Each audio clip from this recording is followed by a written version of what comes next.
going to get Kathleen Dixon on the phone here. I'm going to do this interview. Hey, Hey, Kathleen, how are you? good. How are you? How is the connection here? We have a little room, so sometimes it gets bumpy. Yeah. I can go outside. Okay, so yeah, that's fine. So this is a segment for Mad Lyme, and we have Kathleen Dixon, former Pfizer chem analyst, and she's going to talk about the truth about Lyme disease, LYMErix vaccine, and vaccines themselves. So welcome, Kathleen, and maybe we can start by, you can just say some of your background, like where you worked. Okay, so I'm an analytical chemist. I looked at analyticals from Pfizer in Groton. Worked there for about 10 years. Right. And then, of course, I went out on disability from Lyme disease, like everybody else. Right. You had so you have Lyme disease too. You have the Of course. Yeah. Anybody, I mean, you're not going to convince anybody who doesn't have Lyme disease how terrible this disease is. Oh, I couldn't. So, you know, awareness is kind of silly because, you know, it's people just don't believe you. And the slander and libel against us by the same crew we're trying to have prosecuted, the ALDF.com, it has been so effective that, you know, so they want to drum up hysteria for how bad Lyme is when they want to sell a vaccine, but if you want treatment for it, there's no such disease. So Right. What is the point? You know, what is the point at all? And I think mainstream media and the guys with ND after their names, they don't really, not that it's so crap. They don't understand the mechanisms. They don't even realize that there's this blatant flaw in their argument. Right. It's a serious disease, get the vaccine, but it's not a serious disease and you don't need treatment, you're just crazy. So the vaccine is against hysteria, you're saying. Right. So just you know, so. The problem that we have is that we don't see any journalists, quote, quote, or MDs, quote, quote, saying what's going on here. You just don't see it. No, they don't. I gotta agree, stupid dog. Go downstairs, go. Everything alone is in here now, so I'm talking on the phone. And then they don't understand. Like, see, for me, for like listeners, I have the same problem. I can't test positive for any of them, but I got sick after a tick bite, and I have like, you know, pages of symptoms, and it just keeps progressing. And you know, it's like this low-grade encephalitis, or chronic headaches, just constantly. But they can't figure. I was told last time I went that I just had allergies. I mean. Well, if you had allergies or a tendency to have allergies, chances are you wouldn't test negative to anything. It's only the people who have the genetic background for a hypersensitivity response. Right. Who produce antibodies. Yeah, so if a person like you who is listening to this and has this myriad of symptoms, to just go and look at Post-Sepsis syndrome, the various websites, even the CDT, that discuss what are the outcomes of having sepsis. Right. And it's identical to the chronic fatigue, fibromyalgia. And sepsis is kind of like poisoning, like almost like your blood's like poisoned itself, you know, or something like. Everybody with Lyme says that. I feel like I've been poisoned, or this feels toxic, or this feels like a virus. Yeah. Right. And they're right. Technically, they're right. So, but I'm going to describe it that way. But then, on the other hand, my point is that don't, you know, in advocacy or awareness, which is a joke, don't list your symptoms.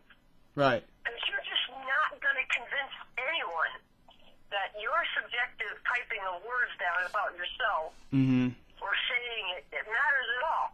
Right. You just go and look at what post-sepsis is, and then show that that can happen as a result of a tick bite.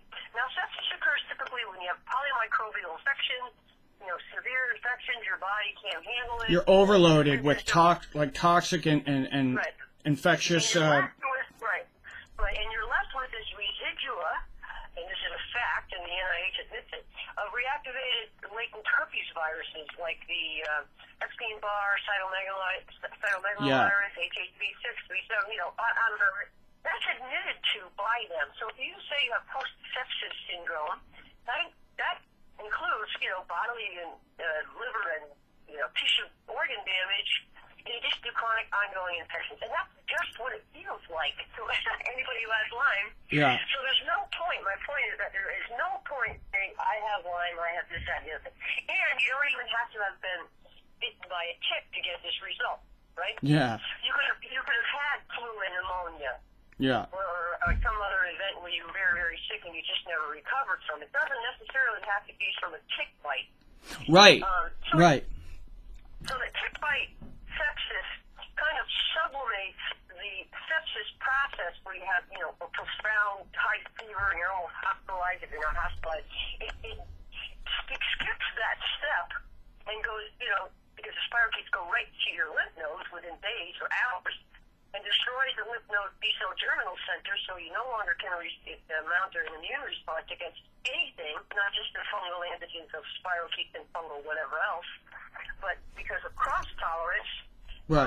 Your immune system can't see viruses and typical common bacteria that have lipopolysaccharide or LPS in their outer membranes. And for people who don't know, I'm going to say, so, you get you get that sepsis, whatever you come into contact with, and your immune system is overloaded. Well, it shuts itself down after, because they they fill certain receptors that produce that cytokine storm, and in order to save your body from dying from it, they shut it off. So it shuts your immune system off, and then we all have these viruses and latent viruses that are not active, like she said, Epstein-Barr, and they become reactivated, and they become chronic. And I think, if I'm not mistaken, Kathleen, this is the actual great imitator outcome. It's all these other things that are overloading you, is it not? Yes. If Lyme and syphilis are great imitators, then we know now from the LYMErix trial that, where the LYMErix vaccine caused the same protein or multi-system disease outcomes, right, that the spirochetes are great imitators because they cause immunosuppression, and then it is the reactivated latent virus or other opportunistics that give you that myriad of symptoms. Like a lot of Lyme people will have candida a lot, or like oral thrush, and you'll see fungus. A lot of people have sinusitis, and a lot of that's fungal sinusitis. Right, and then you have ongoing candida, whether or not you have symptoms, and you have leaky gut. So it's just about everybody. I will say, literally everybody I know with Lyme has to go through a food coma after they eat, especially if they eat starch, where within an hour they're like yawning 100 times the next hour. And I think that has to do with the fact that you do have candida, they're in your gut, they're leaking all these toxins into your bloodstream. Yeah. And you feel like crap. So you might not have a typical signs of candida. You might not have like a vaginal infection or thrush. Right. But you still have to suffer the consequences of having no immunity and right, the damage of sepsis. So there isn't much you can do to manage this disease. And so you're basically, your body's getting overloaded. Your immune system can't fight it off. It's like sending out all these false alarms, and it goes and it can't actually take over. It can't fight anything, and all these other things find an opportunity. Like, oh, I can jump in now. His immune system's trashed. Yeah, well, sure. Mycoplasma in the blood causes chronic fatigue. Of course, myco, it means fungal. Yeah. And the antigens of Borrelia are fungal. So if you're tolerized to one fungus, that means you can't see the other. I'm not saying spirochetes are fungi. People misquote me tonight. But yeah, everything you said is correct. Now, it's correct scientifically. Yeah. We have shown this with all the documentation, and according to the scientific method, that is, we have cited the literature from other scientists who are not involved with Lyme, but who do experiments with fungal antigens from mycobacteria or brucella or other spirochetes or whatever, where they're triase or lipoproteins, and they perform these experiments, and they get the same result. Yeah. It shows that Lyme and LYMErix are diseases of immunosuppression. Now, is it? I'm sorry. I wanted to ask you real quick. Now, when some of these people are getting these vaccines of these fungal antigen stuff, the injury doesn't always happen right away, does it? Or would you say it's immediate? Well, I was at ground zero when LYMErix hit the market. Right. I live in Lyme County, And we're going to get into that. Yeah, we're going to get into that real quick, but yeah, keep going. So that's where Lyme, Connecticut is. That's the same New London County. So in the spring of, and I didn't know anything about the vaccine at the time. Mm-hmm. And so in the spring of 1999, I started getting all these calls from people in the area looking for a referral for a doctor because they had, quote, Lyme again. And they didn't always come forward with this information in the beginning. And as you know, when you talk to anybody with Lyme, you can't get off the phone before an hour is up.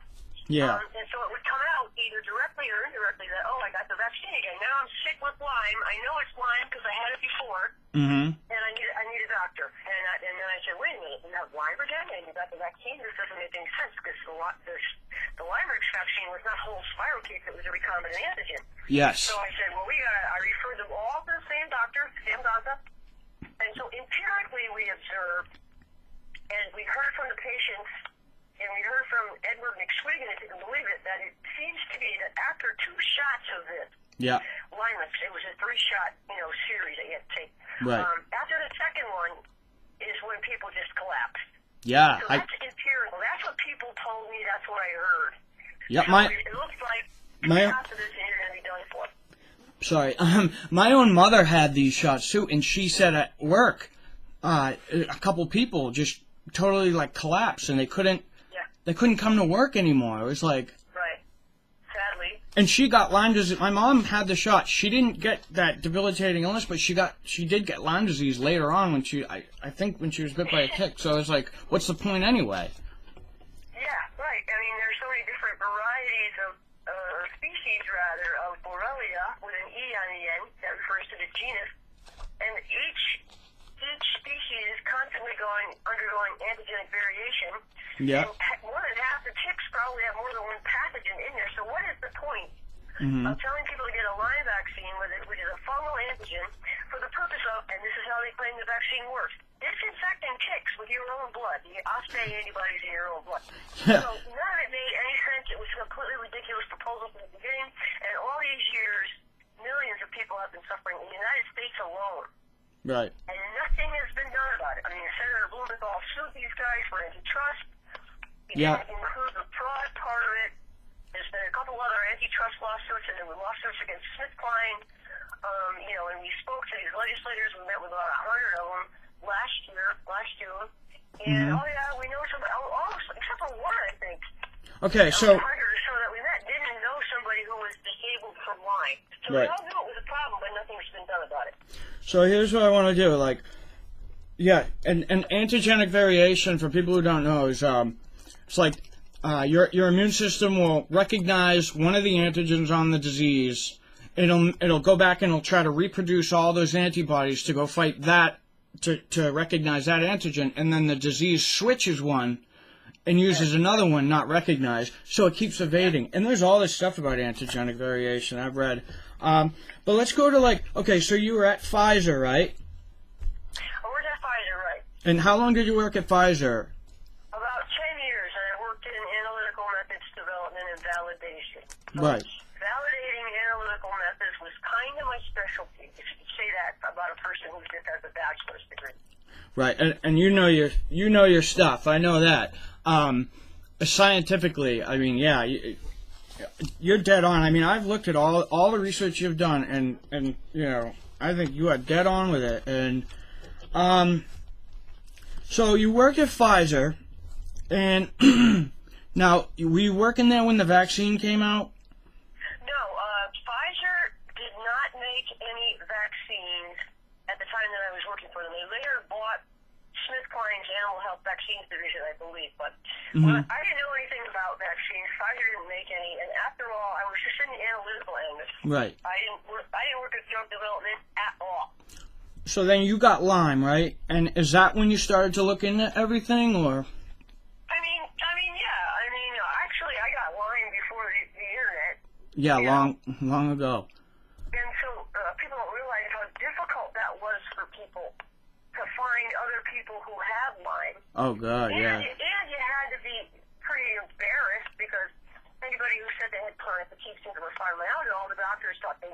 Yeah. I was told this directly by one of the doctors.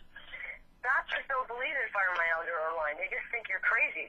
They think it's code language for crazy. Yeah. So, you're trying to seek help, you feel like you're sucked into this underground network of people who know. Yeah. You know. It's But like, I honestly know that the science said that spiral keeps persist. I knew that. I knew that the bad guys themselves had published that antibiotic treatment fails. But it wasn't until LYMErix came along and caused the same disease that we said, obviously, well, what is this antigen? You know, it took me 5 years. It wasn't until 2004, 2005 to actually discover the structure. It was TAM3-cis, or a triacylipoprotein. mm-hmm. Now these are bacterial. These are bacterial antigens, bacterial toxins that are on the bacteria, and they shed them, and those are what are shutting down the immune system. The lipoproteins. Right, but I wouldn't call spirochetes bacteria. I would call them. Yeah. I'm sorry. I'm just going like they aren't really. Yeah, you're right, and they aren't. And I kind of just like say that as because like everybody just. Yeah. But yeah, okay. And then so you got Lyme. I started a support group. Oh, okay. The first Lyme support group that there was in the county of Lyme, Connecticut, New London County. If you can believe that, in 1997, I was aghast myself. Right. I'm like, wait a minute, Lyme is here, and there's no support group. Yeah. This is ground zero. So Yeah. I felt like I had to start a group because, you know, I was kind of a science nerd. So I had just a bachelor's in chemistry, and I worked for Pfizer. So I said, well, I guess it has to be me. Right. You know, and then I started the support group, and then a couple of years later, it was the vaccine came onto the market, and Pat Smith of the Lyme Disease Association.org had listed my name and phone number on her website. I didn't have a website back then. And that's how I started getting all these calls from people. Right. And then I drove up to the Lyme Foundation, Karen Tom Forster in Hartford, and I asked them, you know, why are you advertising LYMErix on your website when all these people are sick from it? Because people have been talking about it on a news group, you know, it was a Lyme news group, with a Google groups or Yahoo groups at the time. Right. They have Facebook now, but used to be. So Karen didn't know anything about it. She said, what? What are you talking about? I'm like, well, blah, blah, blah, blah, you know. And she said to me, you got to get these adverse events reported. And I said, I do? You know, and I want you to realize I just kind of stumbled into this. But I was just there, you know what I mean? I'm just the person who was there at the time, and it all kind of fell into my lap. Okay. And so I said, well, we got to find out about this case definition. We got to. The issue seems to be the testing, because we know certain people have Lyme and the bullseye rash, but they don't meet the case definition. And I think that's the problem with the vaccine. I think it has to do with the testing. So we need that dearborn booklet. So Karen said to me, right there in her office, I'm visiting her right in Hartford, right, you know, whatever 12th floor, nice building in Hartford. Getting tickets for badly parking my car every time. So she. Go ahead and order it. So I walked down the main hall of their office, picked up their phone at the front desk, and called the CDC and ordered the dearborn booklet right there. Right. They said, we'll pay for it. You come back and get a copy. I said, okay. So a couple weeks later, I did that. I came back. I got a copy. They had lost mine, so Karen gave me hers. So the copy that I scanned to my website, actionline.org, is Karen's, and it's mostly her markups on it. And you started. There are some blank pages, and people can see for themselves that Dearborn was a consensus conference, and that none of the participating labs agreed with the proposal. They all said that the Dearborn method of the two-tiered Dearborn method was between 8 and 22% accurate. That means it missed 92 to 78% of the patients, and that's what I told the FDA. Right. About a year and a half later. So the sicker you are, the more likely you're going to test negative. Right. So I believe we're still at the FDA. I showed them document pages out of the Dearborn booklet proving that none of the participating labs agreed with this proposal. I also said LYMErix causes immunosuppression. We know that from Mario Philippe, who said that outer surface protein A or ASA or the LYMErix vaccine produces the immunosuppressive cytokine interleukin 10. Mm-hmm. And Raymond Atweiler said that the antigens of Borrelia inhibit natural killer cell activity. So I told them that here at the FDA. You don't have a vaccine. The testing sucks. It causes immunosuppression. We don't think you have a vaccine. You better not use it for children because you don't really know what the outcome of this was. So that would happen to have been right on the money, and we didn't know why, but just from the evidence, until 2004, 2005, when I got a copy of the a triacylipoprotein, and then I was able to go looking on PubMed to see if anybody else had performed any kind of vaccine-like experiments with trays or lipoproteins, and of course there was, and they all failed. Right. You know, that's how you do science. You go and look to see if somebody has independently verified the model you are seeing. And I have... So, yeah, LYMErix never could have been a vaccine, and the way that spirochetes cause disease, particularly the treponeme, so treponeme pallidum and Borrelia spirochetes is immunosuppression. And I have all this research from, like, back in the 50s, a lot of CIA reports that I have, and, you know, like Soviet research, where they're talking about these lipoproteins, and, you know, they're saying basically the same thing that you're saying. Like, a lot of these diseases that have these same similar, like, lipoproteins or whatever, they all are really hard to vaccinate against, and, you know, yeah, I see that. So 2004, and then you set up kind of like did you set up a website first called Action Lyme, and then? No, actually it was an online e-list. It was a Yahoo groups or a Google groups or something like that called Action Lyme. Right. And I started that in the summer of 1999. After Karen had gotten me the booklet, I looked through it and I said, holy crap, you know, this is a big lie. Right. So I started this online e-list called Action Lyme, and then I built my first website in November of 2000 with the help of some friends. Yeah. You know, Georgia Whistleblower, Art Dory did a grant summary table for me. You know, people helped me. I didn't know what I was doing. It was right. GeoCities. And then finally in March of 2003, I bought some software called Front Page for Rig Writer for people who don't know what they're doing. Right. And I built this really stupid looking website called Action Line. It's still stupid looking because I didn't ever think I'd have to learn HTML writing in addition to being a chemist all these years later. So anyway, but it's since been merged or become TruthCures because I ran into Laura Hovind and her friend Amy Kissinger, and Laura is a real dynamo. Everybody knows she's brilliant, yeah.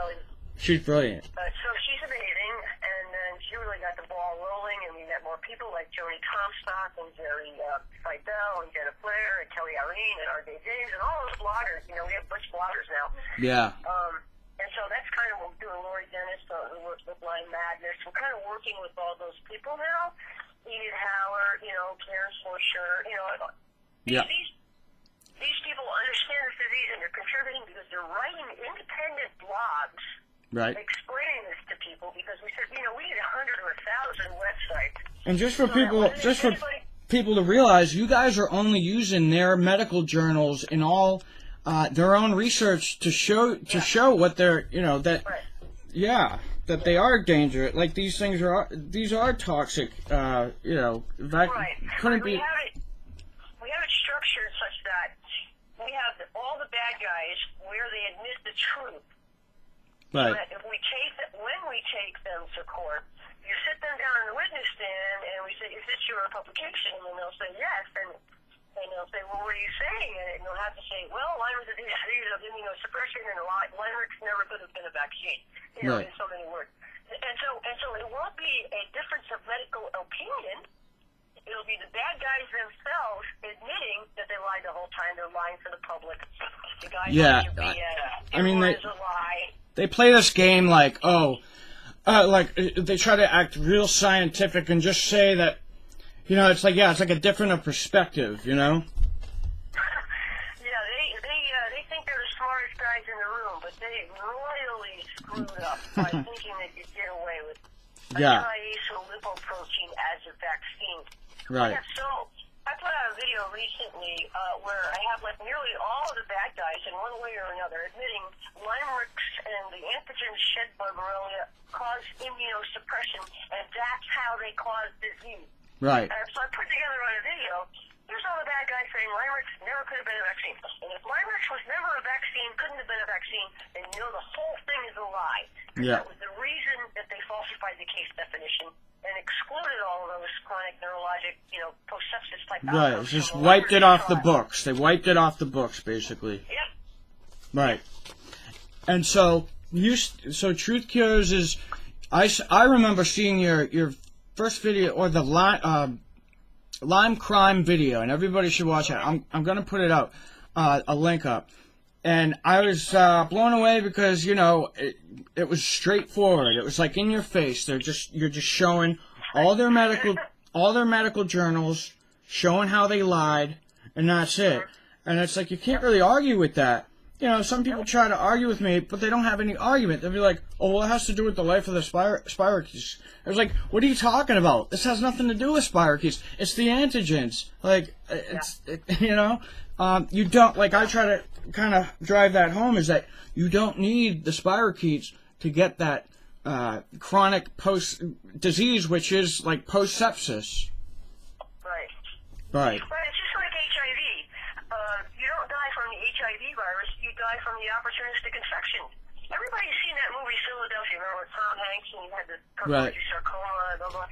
So it's the Kaposi herpes virus, you know, and the other things that consume you. So I don't see why people would object to this definition if they suffer this disease themselves, because it says you're as sick as you say you are, probably more so. Yeah. So they should really, I mean, it would be in their interest to, you know, absorb and reproduce this science on their own so that don't try to convince people you're sick because you have chronic spirochetes. No, this is an AIDS-like outcome. Post-sepsis is not recoverable for half. Yeah, we need... Nobody's doing anything for these people, including the young ones, which, you know, younger people have a greater potential for recovery, right? Because they, you know, when they're 20, they're still producing some human growth hormones. And if they knew what to do, they could, you know, find a way to at least repair the tissues or get them back on their feet. But right now, there seems to be an epidemic, and other people have noticed this to me, if I can say it like that.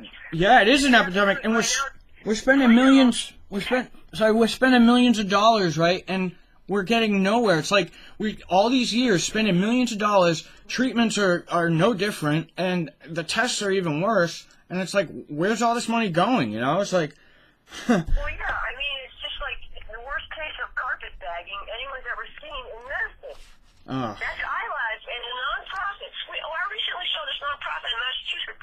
Now she has like a massage parlor and does lymphatic squeezes, and don't get that later. And it's like, wait a minute, you're a non-profit. How the hell can you have like this business on the side when you're charging $90 for it? Are you kidding me? Yeah. You know that this is all fake. So the non-profits help in a big way to keep this, keep this from going forward. And people need to understand the motivation of these non-profits. Right. You never see a non-profit of Lyme where there's an actual scientist behind it. Yeah. They're all people with practically no degrees whatsoever, or a degree in beauty parlor, or you know, psychology or something. They're the ones that are running these groups, and they're totally offended by the truth because they want to be the queen of Lyme. Yeah. Like their mentality is, I have Lyme, and you're going to know all about it, and I'm going to have a support group where I'm going to talk about myself. Right. And I get it. That's been Yeah. my experience in the Lyme community from the very beginning.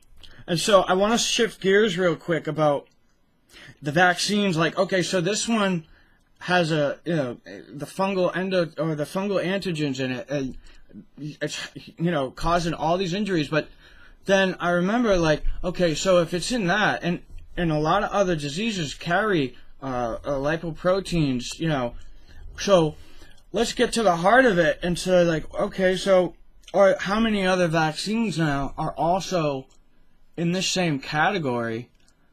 Well, I don't know, because we don't have a tuberculosis vaccine. Right. They only gave it to children in the UK, and it's 50% or less effective. That might be the explanation for why there's so much myalgic encephalomyelitis or fatigue syndrome in the UK. They would probably damage these people. And there really isn't any other, that I know, a lipoprotein vaccine in human use. But we do know that thimerosal, right, there, MER stands for mercury, was designed to prevent fungal antigens like LYMErix. Right. And they were experimenting it with it in the 30s, and so because they had done experiments where they co-infected mice with a virus and mycoplasma, or a fungal infection, and found that it increased the fatality of the primary virus that they were experimenting with, you know, astronomically. So they knew that they couldn't inject children with a contaminated or fungal contaminated vaccine, because then you get the reactivated viruses. And Right. this is actually in the monographs. You're not supposed to vaccinate with a live viral vaccine a child who is immunosuppressed or has a fever. Right. But doctors don't know this. Doctors don't read the monographs. Doctors who are supposed to have had a year of organic chemistry and pre-med never ask the basic question, which is, what is OSPE, or what is a fungal antigen? Yeah. Because what it is what it does. That's organic chemistry. It's nomenclature. It's picture naming drawing. You know, they write, if I say the 1,2-dimethyl Oreo, you're going to know it's an Oreo with a methyl group in the 1 and 2 position. This is what doctors are supposed to know. So they're supposed to have asked, what in the hell was LYMErix if it could possibly cause the same disease? It's the weirdest thing in the world to me. And I'm the only one saying this, because doctors are supposed to have been trained. They're supposed to have taken a year, 2 semesters of organic chemistry, where this is what they talk about entirely. Right. So it's just weird, and a weird kind of selfishness where they think, oh, well, I finished medical school, so that means I'm the intellectual king of the universe. Yeah. I drink all the Kool-Aid, and you got to do what I say. Yeah. They have a kind of authority that's almost legal. It is legal in many cases, and yet they are neglecting their basic training, and they just recite what Big Pharma tells them, and they can't notice this inconsistency. And they don't. Vaccine for a disease that nobody has. And they don't check for, like, immunosuppression. Like, they can't really say, oh, this baby, like, say this baby's born, has a suppressed immune system. They don't do any assessment to figure that out. I mean, is that right? And they don't. Right. There's no tool on the market right now for you, as a parent of a 1.5-year-old, that should have his immune system checked to see if he's a candidate for 3 live viral vaccines at the same time. Now, But the CDC says, knowing this, in response to that condition or phenomena, it's a calculated risk.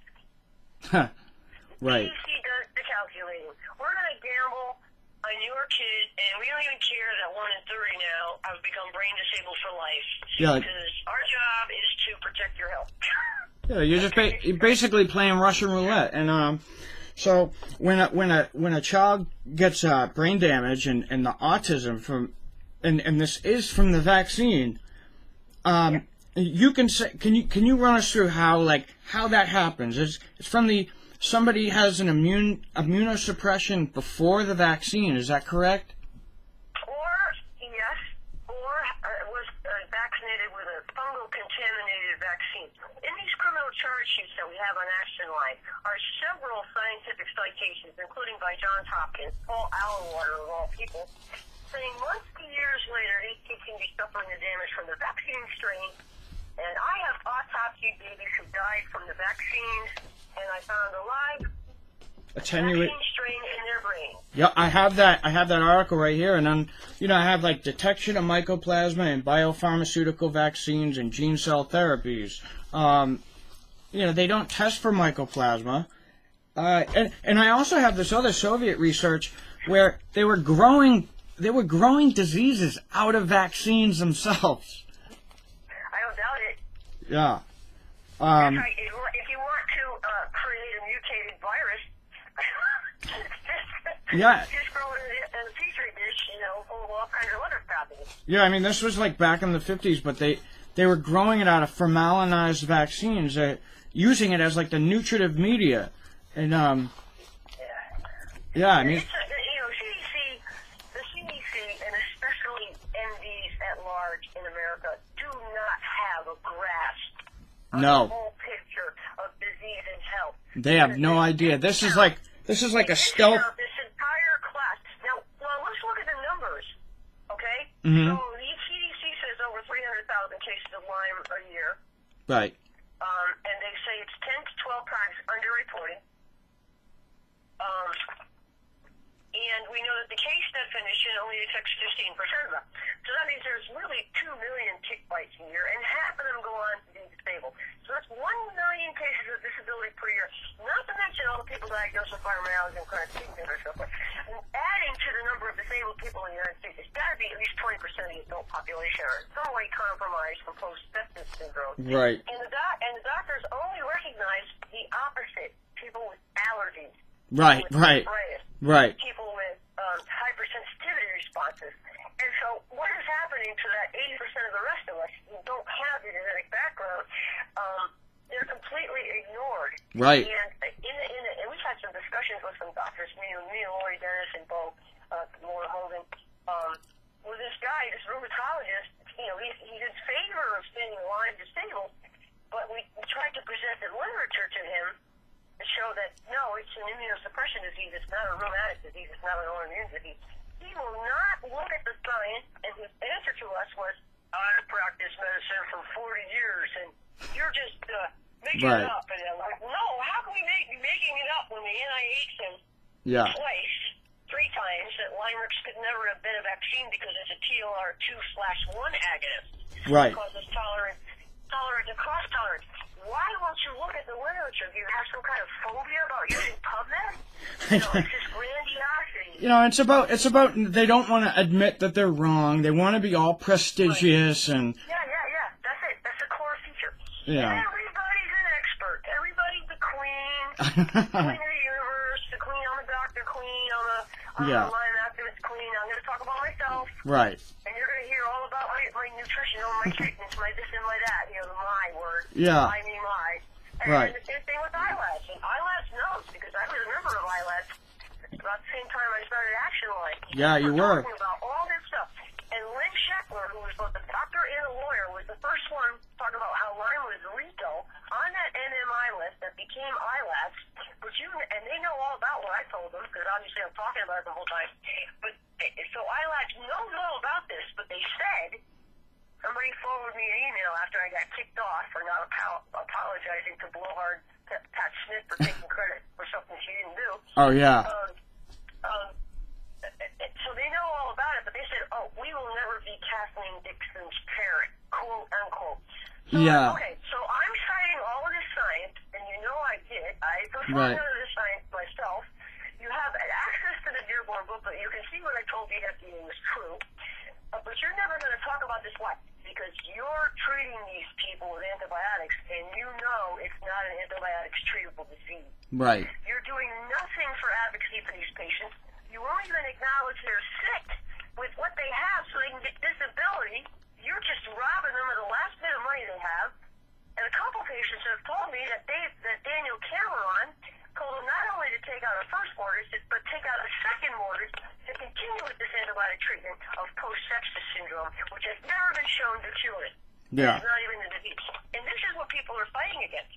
So all these charlatans are coming out of the woodwork. It's the ricing, and it's the wear a tinfoil hat, Klingart, whatever his name is. And EMF. And they're just adding to this, it's everything but what it is. You hear from them. Right. They know better. This is what people need to know. They know better, because I was a member of them. I was part of their organization. I wrote the original Clinton rebuttal, point-by-point rebuttal of why Clinton was invalid, Dearborn was invalid, the FIQ was invalid. Clinton was the author of a report that says there's a specific nerve and brain damaging enzyme, matrix metalloproteinase, in 80% of the spinal fluid, chronic Lyme patients. Right. And no, I can't kill all the spirochetes with ceftriaxone, even when there aren't human cells to live in, quote unquote. Mm-hmm. All that. I was the one that put all that forward. I'm PubMedaholic, and they know what they're talking about. But iLabs refuses to help us. They refuse to even admit what this disease is. They refuse to help people get disability. They refuse to do any activism. It's all about them.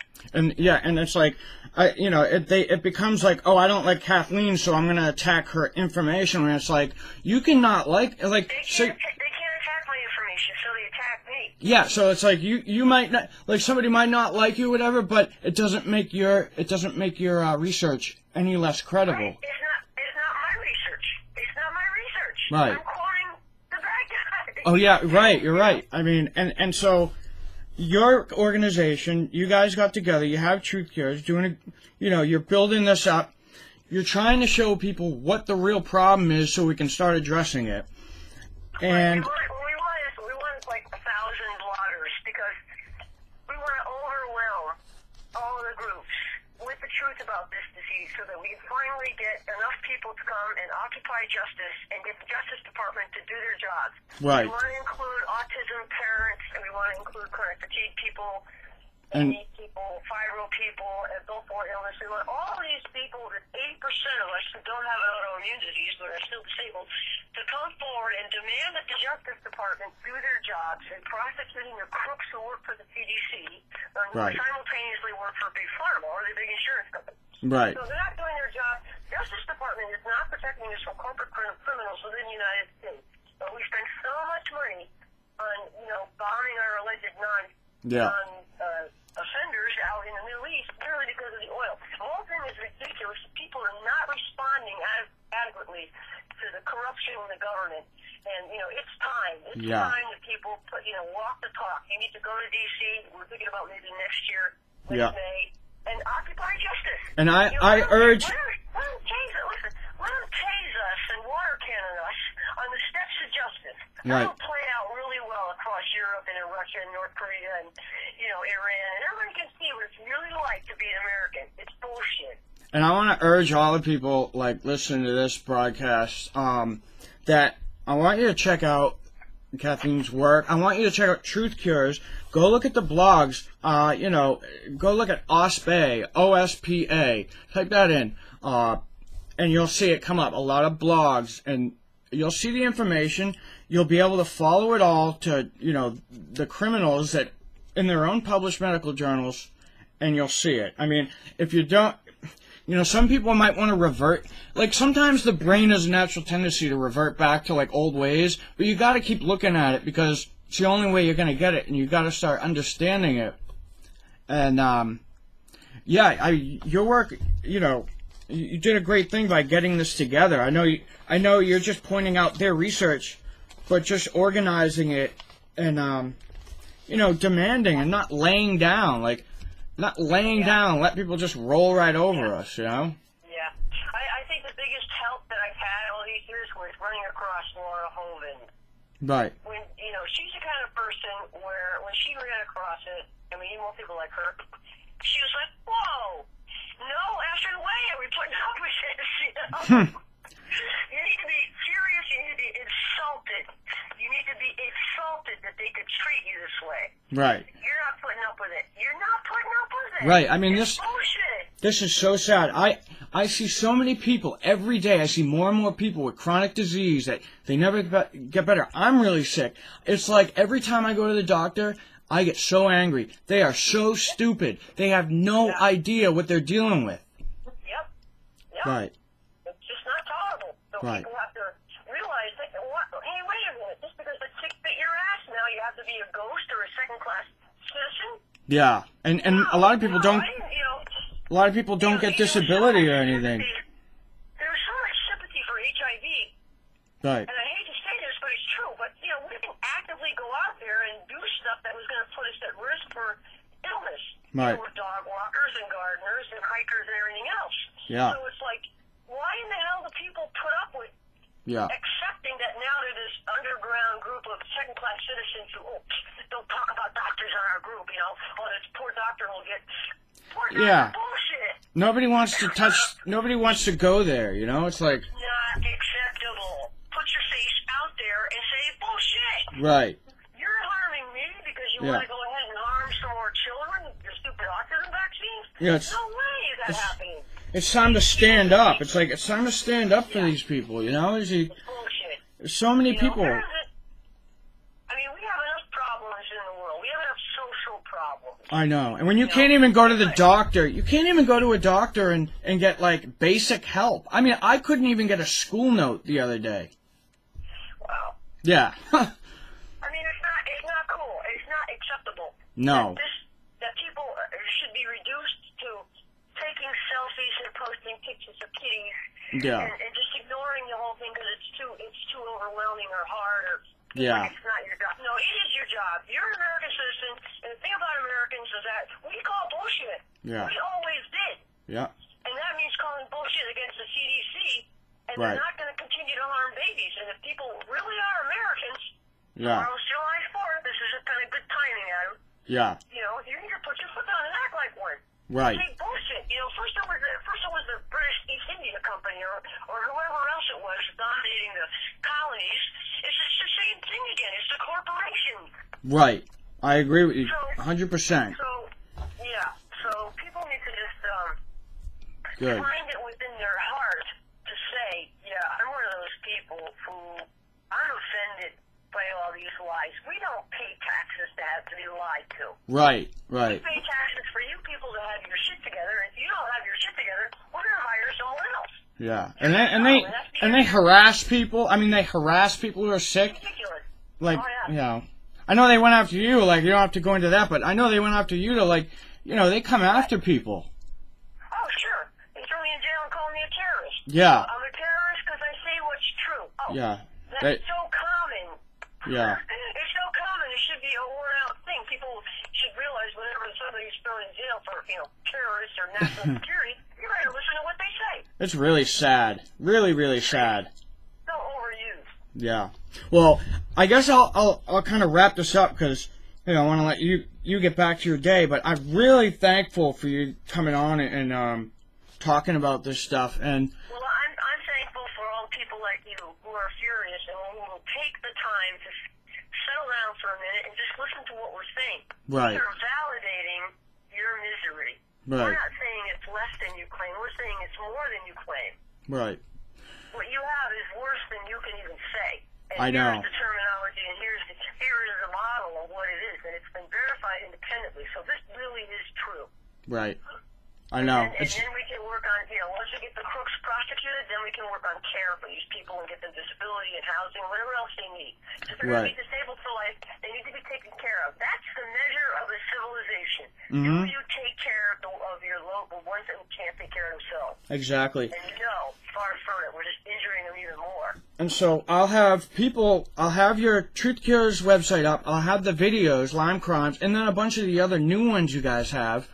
And, right. You know, maybe sometime in the future you come back on and you could start, you know, maybe you tell us how things are going and what you see and, you know, stuff like that.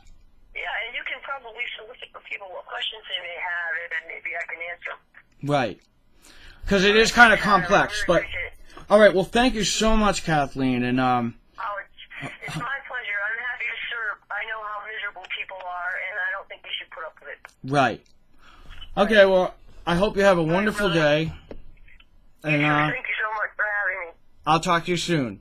All right. Okay, bye.